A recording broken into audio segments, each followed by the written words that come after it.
Ben ritrovate cattoliche e dintorni. Per la prima volta all'Open Day un incontro dedicato interamente alle famiglie, un modo per aiutare i genitori ad accompagnare i propri figli in questa importante scelta. Vediamo com'è andata.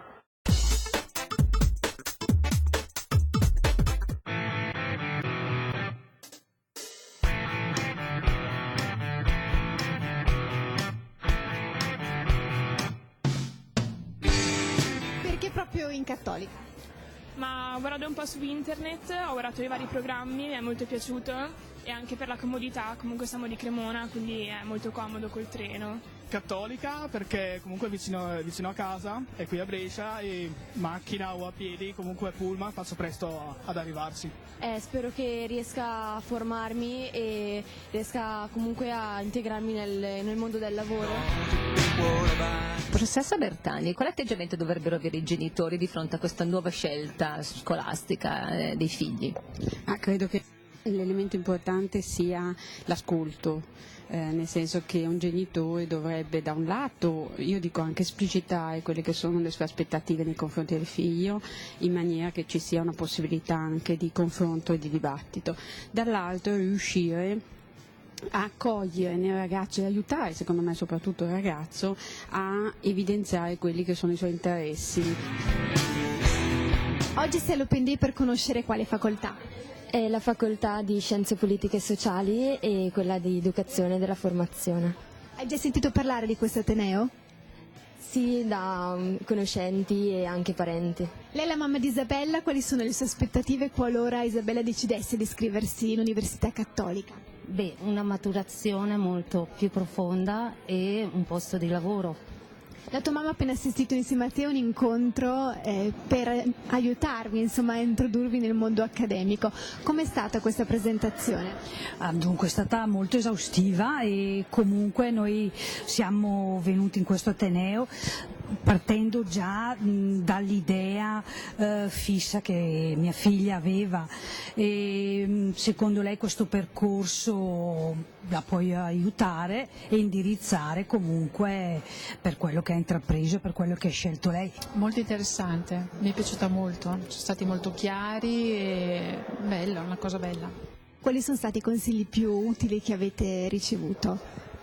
Secondo me il consiglio più utile è in linea con quello che io personalmente penso, cioè spronare il figlio a cercare dentro di sé qual è la facoltà che più risponde alle proprie esigenze, non pensare cosa mi offrirà in termini di opportunità di lavoro, perché come è stato detto giustamente io posso anche prendere una laurea che dà opportunità, ma poi non è la mia professione e siccome lo devo fare per la vita è meglio cercare di fare qualcosa che veramente mi stimoli. Nicola Bonini, tutor della Facoltà di Scienze Linguistiche e Letterature Straniere, qual è il compito e il ruolo dei tutor all'interno di questo ateneo? All'interno dell'Università Cattolica del Sacro Cuore i tutor svolgono una funzione da ponte tra gli studenti, i docenti e tutto l'apparato amministrativo. Aiutiamo gli studenti nel loro percorso accademico, in particolare forniamo consigli e informazioni pratiche, diamo suggerimenti in merito all'andamento della carriera accademica, li aiutiamo nella pianificazione degli esami e soprattutto monitoriamo il loro andamento appunto a livello accademico.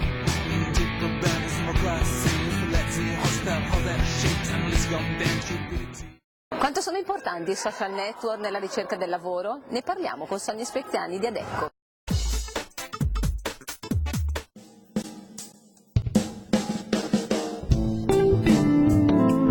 Sonia Speziani, l'Università Cattolica, in particolare il servizio Stage e Placement, ha organizzato una giornata in collaborazione con Adecco per spiegare ai ragazzi come preparare i curriculum per introdursi nel mondo del lavoro. Parliamo del nuovo ruolo dei social network.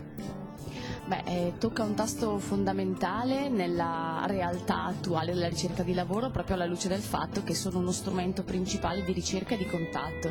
Quindi attraverso i social network, che ormai non sono solo più un momento personale, ma sono diventati davvero una rete professionale, gli studenti, i laureati e chi è alla ricerca di lavoro ha la possibilità di muoversi in un mondo virtuale, ma che tocca tutti gli aspetti del mondo reale e economico. Quali sono i social networks più utilizzati?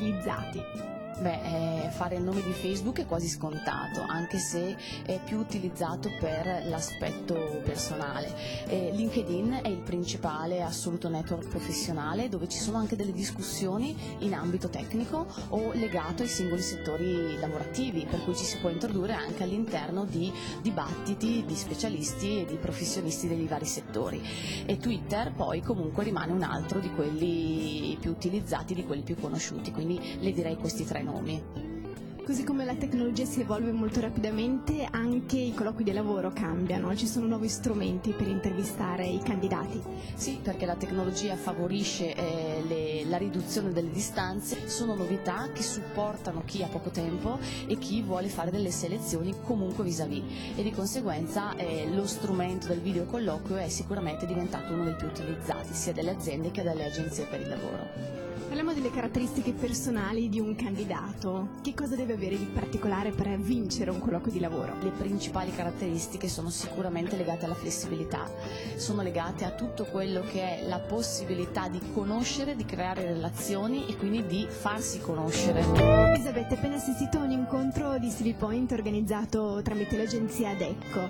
Che cosa hai fatto esattamente? Abbiamo appunto portato il nostro curriculum e abbiamo visionato insieme appunto le nostre esperienze lavorative, le nostre esperienze professionali e formative. Abbiamo appunto fatto delle domande, corretto magari alcune cose e avuto appunto un chiarimento, dei consigli per quanto riguarda l'iter della selezione. Pensi sia stato un incontro utile? Sì, utile, perché appunto ha chiarito magari i miei dubbi e ho potuto fare delle domande direttamente. Quali erano i tuoi dubbi principali? È sapere appunto di aver inserito correttamente le mie esperienze o nel campo della formazione o nel campo appunto lavorativo. Ti hanno dato dei consigli validi per quando entrerai nel mondo del lavoro? Sì, mi sono consigliato appunto di dire comunque tutte le nostre esperienze, di enfatizzare, comunque di sottolineare, di essere approfonditi nel campo delle esperienze scolastiche universitarie. La Facoltà di Psicologia propone un corso di alta formazione per la gestione degli impianti sportivi e natatori. Vediamo i dettagli in questo servizio.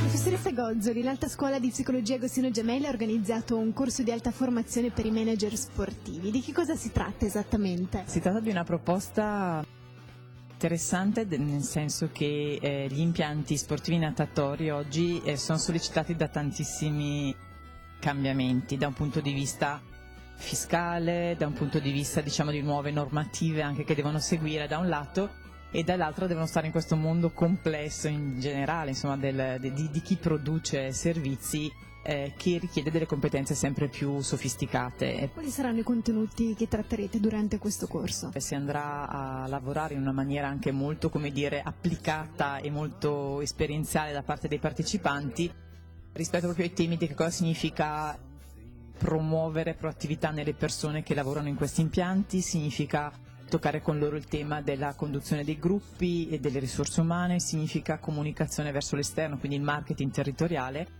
ma anche proprio gli aspetti più tecnici che poi sono ovviamente dati a esperti del settore, di tutto quell'aspetto normativo, fiscale, gestionale che sono molto nuovi, nel senso che ci sono proprio delle normative che continuano a cambiare. Se va di darci delle informazioni pratiche su quando inizierà il corso, le ore, a chi si rivolge? Si rivolge sia a persone che già lavorano in strutture di questo genere, che quindi necessitano di un aggiornamento continuo, e dall'altro anche a neolaureati che intendono avvicinarsi a questo mondo per passione, ma anche con delle competenze che oggi questo mondo chiede. L'idea è quella di farlo partire già dalla fine di marzo e sostanzialmente per una durata circa di 8 mesi, 9 mesi, poi in base anche a un modo di lavorare anche in progress con i partecipanti.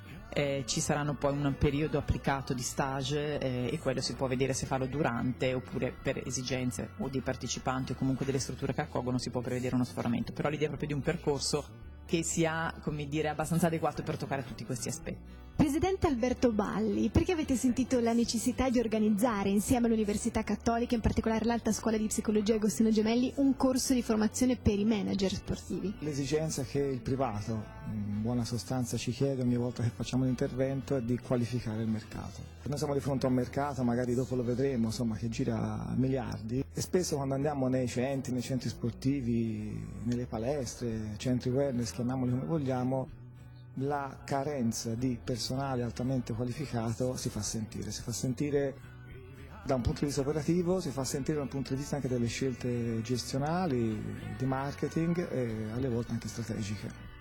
Quindi insomma, in buona sostanza, quando abbiamo accolto l'invito anche dell'università, per noi è ben volentieri, perché insomma, spesso ci troviamo di fronte a veramente la disperata ricerca di persone qualificate in un mercato che traina tanti soldi ma che è sempre visto un po' sotto gamba da un punto di vista lavorativo e non solo. Quale sarà il vostro ruolo di Quantes in questo corso? Il nostro ruolo sarà molto di supporto operativo con i ragazzi che si formano, perché noi abbiamo un'esperienza decennale, abbiamo formato tantissime persone, tantissimi ragazzi, commerciali, reception, istruttori, quindi conosciamo bene, senza peccare di presunzione, un po' quelle che sono le dinamiche, le difficoltà che quotidianamente un po' tutti i centri sostanzialmente devono andare a affrontare.